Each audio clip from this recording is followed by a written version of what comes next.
जय हिंद दोस्तों भारतीय वायुसेना में ऑफिसर बनना सभी युवाओं का ख्वाब होता है।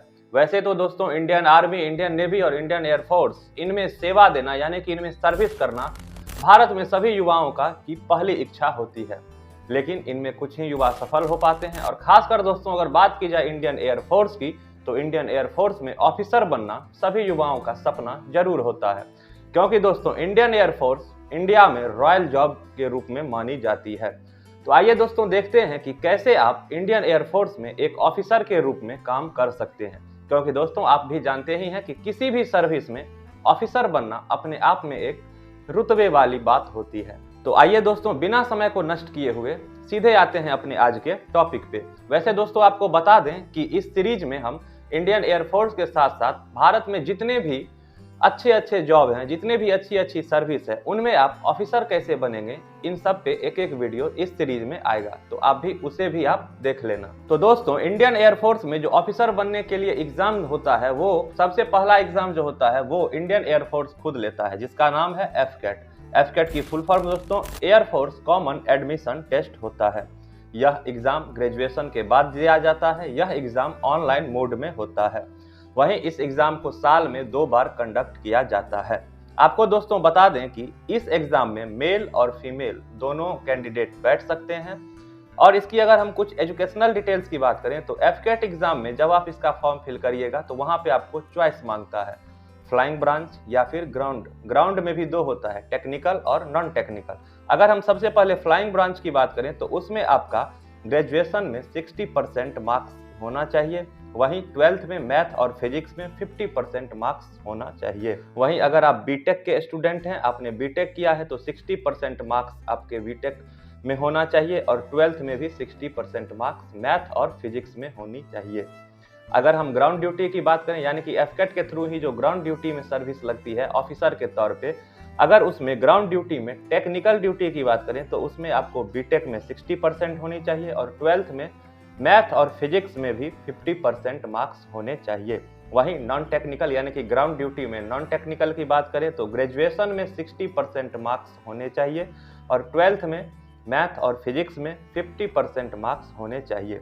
अब अगर हम इसके सिलेक्शन प्रोसेस की बात करें कि कैसे आप इंडियन एयरफोर्स में एफकेट के थ्रू ऑफिसर रैंक पे जाएंगे, तो सबसे पहले आप इस एग्जाम को फॉर्म भरने के बाद आपका रिटर्न एग्जाम होगा, जो कि ऑनलाइन एग्जाम होता है। उसके बाद आपको AFSB इंटरव्यू क्लियर करना पड़ेगा।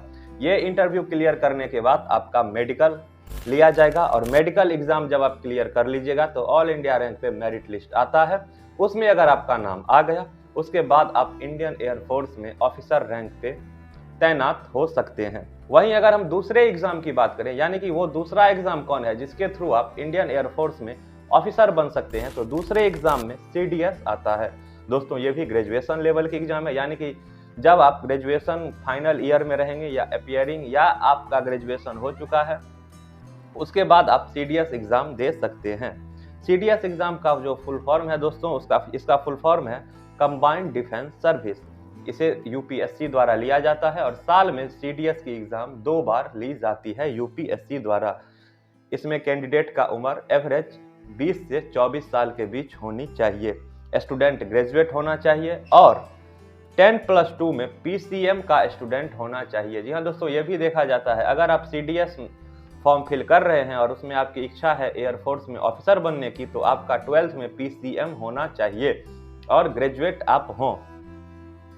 साथ ही इसका भी सिलेक्शन प्रोसेस, पहले आप फॉर्म फिल करिएगा, फिर आपका रिटर्न एग्जाम होगा। रिटर्न एग्जाम होने के बाद जब आप रिटर्न एग्जाम क्वालिफाई कर जाइएगा, उसके बाद आपका होगा SSB इंटरव्यू। SSB इंटरव्यू के बाद मेडिकल एग्जाम होगा। मेडिकल एग्जाम क्वालिफाई करने के बाद ऑल इंडिया लेवल पे मेरिट लिस्ट जारी की जाती है, जिसके थ्रू अगर आप इन सभी में सफलता पाते हैं तो आप इंडियन एयरफोर्स में CDS एग्जाम के थ्रू एज ए ऑफिसर काम कर सकते हैं। वहीं जो तीसरी एग्जाम NCC के थ्रू भी होता है। दोस्तों आपको बता दें ये NCC स्पेशल एंट्री होता है। क्या है ये एंट्री, आपको बताते हैं। इसमें आप NCC का आपके पास C सर्टिफिकेट होना चाहिए B ग्रेड के साथ। इसके जब आपके पास ये सर्टिफिकेट होगा, आप मेल हो या फीमेल हो, दोनों कैंडिडेट इसके लिए एलिजिबल है। जब आपके पास ये सर्टिफिकेट होगा तो आप SSB इंटरव्यू में बैठ सकते हैं एफकेट या CDS के थ्रू। यानी कि आपको इसमें एग्जाम में छूट भी मिलेगा और आप डायरेक्ट इंटरव्यू एसएसबी इंटरव्यू में बैठ पाएंगे एनसीसी सी सर्टिफिकेट लेकिन आपके पास होना चाहिए बी ग्रेड के साथ। वहीं अगर आपकी इस एग्जाम के थ्रू आपकी उम्र की बात करें तो आपका उम्र 20 से 24 साल होनी चाहिए।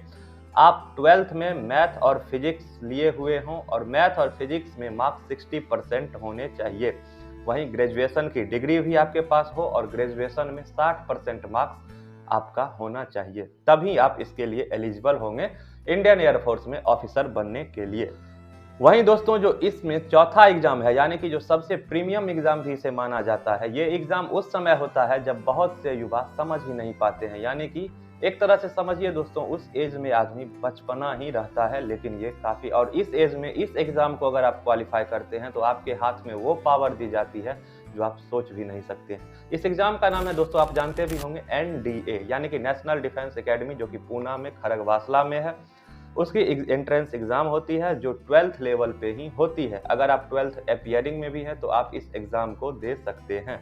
इसे भी साल में 2 बार लिया जाता है, यूपीएससी द्वारा लिया जाता है और ये एग्जाम ऑफलाइन मोड में लिया जाता है। यानी कि आपको पेन पेपर यानी ओएमआर सीट और क्वेश्चन दिया जाएगा और आपको ओएमआर सीट फिल करना होगा। अगर हम एनडीए एग्जाम की सिलेक्शन प्रोसेस की बात करें, क्या है इसका प्रोसेस, तो आप फॉर्म फिल करने के बाद आपको रिटर्न एग्जाम के लिए बुलाया जाएगा।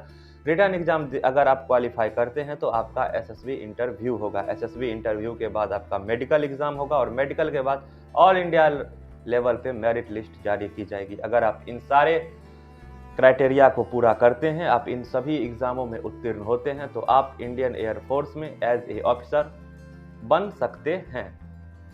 वहीं इस एग्जाम यानी कि एनडीए एग्जाम की एज की बात करें कि एज क्या होनी चाहिए एस्पिरेंट की, तो 16.5 वर्ष से 19.5 वर्ष यानी कि 16.5 से लेके 19.5 के बीच आपकी उम्र होनी चाहिए, तो आप एनडीए के लिए एलिजिबल एस्पिरेंट हैं।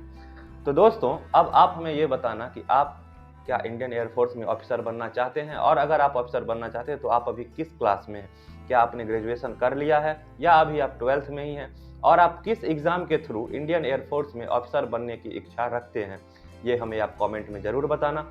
साथ ही दोस्तों आपको अगर ये वीडियो अच्छा लगा तो वीडियो को लाइक भी जरूर कर देना। और दोस्तों इसी तरह के knowledgeable video Indian air force, Indian navy और इंडियन आर्मी से रिलेटेड सभी जानकारी पाते रहने के लिए, ये कौन कौन से हथियार इस्तेमाल करते हैं, इन सब का पूरी डिटेल्स जानने के लिए इस चैनल को सब्सक्राइब जरूर कर लेना। दोस्तों आपका दिन शुभ हो, आपसे मिलते हैं नेक्स्ट वीडियो में। धन्यवाद।